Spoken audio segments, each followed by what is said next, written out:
Did you know that cesarean section was performed before not by doctors, without anesthesia and without sterile equipments? So let us see about history of cesarean section.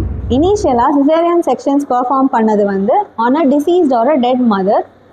அதை வந்து குழந்தைய காப்பாற்றுறதுக்காக மட்டும் பண்ணிட்டு இருந்தாங்க. So முதல் successful caesarean section where mother and baby ரெண்டு பேருமே உயிரோடு இருந்தது யார் பண்ணாங்கன்னு தெரியுமா? ஜேக்கப் நூஃபர்னு ஒருத்தர் 1500 அவர் ஒரு அனிமல் ஹஸ்பண்ட்ரி படித்தவர். ஸோ அனிமல் சர்ஜன் அவரோட ஒய்ஃப் ப்ரொலாங்டு டெலிவரியில் இருந்ததுனால அவங்கள காப்பாற்றுறதுக்காக வயிறை கட் ஓப்பன் பண்ணி பேபியை வெளியே எடுத்துட்டு அப்புறம் ஸ்டிச்சஸ் போட்டுட்டாரு. This was the first successful caesarean section done. இதுக்கப்புறம் 1800s டான்சேனியா, யுகாண்டாலெல்லாம் நிறைய சக்ஸஸ்ஃபுல் சிசேரியன் செக்ஷன்ஸ் நடந்திருக்கு. அவங்க வந்து அனஸ்தீசியாவுக்கு பதிலாக லோக்கல் பனானா ஒயினை கொடுத்து மதரை செடேட் பண்ணிடுவாங்க. அதுக்கப்புறம் நைஃபை ஹீட்டில் காமிச்சு ஸ்டெர்லைஸ் பண்ணிவிட்டு சிசேரியன் செக்ஷன்ஸ் பண்ணிட்டு இருந்தாங்க. இதுலேயுமே mother and baby were safe.